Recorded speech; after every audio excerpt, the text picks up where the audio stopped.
मित्रांनो, प्रश्न उत्तर मराठी चॅनलमध्ये आपले स्वागत आहे. आजचा प्रश्न आहे, नाभीमध्ये कोणते तेल टाकावे? तर आजच्या व्हिडिओमध्ये मी 20 गोष्टी देत आहे आणि त्याचे फायदे पण सांगत आहे. लगेचच सुरू करूया व्हिडिओला. पहिलं आहे, आता महत्त्व काय आहे नाभीत तेल टाकण्याचे? तर नाभी ही शरीरातील मध्यवर्ती जागा आहे, जी आयुर्वेदानुसार अनेक नसांशी जोडलेली आहे. तेल टाकल्याने आरोग्य सुधारते. तर दुसरं आहे कोमट तिळाचे तेल. आता तिळाचे तेल कोमट करून नाभीत टाकल्याने पचन सुधारते आणि त्वचेची कांती चमकते. त्वचा चांगली होते मित्रांनो कोमट तिळाच्या तेलाने. 3 नंबरचं खोबरेल तेल. आता खोबरेल तेल ज्यावेळेस नाभीत टाकतो त्यावेळेस त्वचा मऊ होते आणि केस गळती पण कमी होते. बऱ्याचशा लोकांना केस गळतीचा समस्या असते. पुढचं घेऊया 4 नंबरचं बदामाचे तेल. आता बदामाचे तेल नाभीत लावल्याने डोळ्यांची शक्ती वाढते आणि तणाव कमी होतो. बदामाच्या तेलामध्ये विटॅमिन ई भरपूर असते, त्यामुळे हे तेल खूप आरोग्यदायी असते. 5 नंबरचं घेऊया एरंडेल तेल. एरंडेल तेल नाभीत टाकल्याने बद्धकोष्ठता दूर होते आणि आतड्यांची आरोग्य सुधारते. आता मित्रांनो, ही सर्व माहिती माझ्या वेबसाईटवरती आहे, प्रश्नोत्तरमराठी.com. खाली मी लिंक दिलेली आहे डिस्क्रिप्शनमध्ये. तुम्ही त्या लिंकला क्लिक करून डायरेक्टली या सगळ्या गोष्टींच्या अजून डिटेलमध्ये माहिती मी तिथे दिलेली आहे. ते नक्की तुम्ही लिंकला क्लिक करा आणि पूर्ण मराठीमध्ये माहिती तिथे दिलेली आहे. आता निलगिरीचं तेल नाभीत टाकल्याने सर्दी आणि डोकेदुखीपासून आराम मिळतो.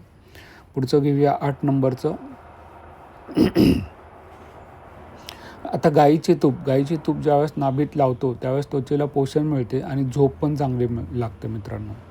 मित्रांनो, कृपया या चॅनलला सबस्क्राईब करा. काय होतं, सबस्क्रिप्शन खूप कमी आहेत, तर ते वाढले तर मला अजून चांगले व्हिडिओ बनवता येतील. आता ज्योती तेल नाभीत टाकल्याने रक्ताभिसरण सुधारते आणि सांधेदुखी कमी होते. पुढचं घेऊया 10 नंबरचं.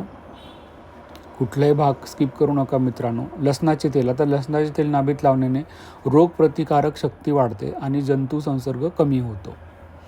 तर खूप आरोग्यदायी आहे हे पण तेल. पुढचं घेऊया 11 नंबरचं पुदिन्याचे तेल.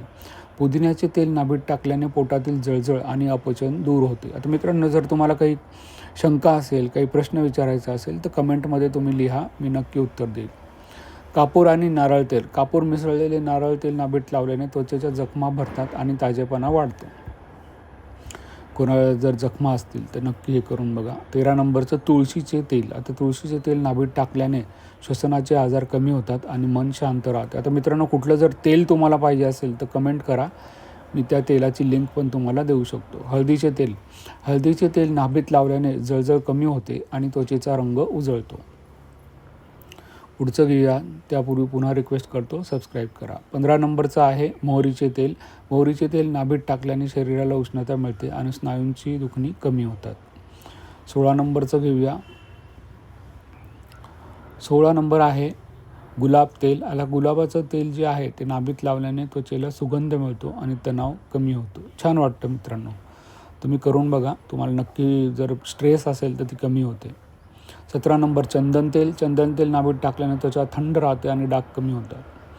बऱ्याच जणांना उष्णतेचा त्रास होत असतो, तो चंदन तेल वापरा, नक्की तुम्हाला फायदा होईल. 18 नंबरचं घेऊया जास्वंदीचे तेल. आता जास्वंदीचे तेल नाभीत लावल्याने केस मजबूत होतात आणि त्वचा मुलायम होते.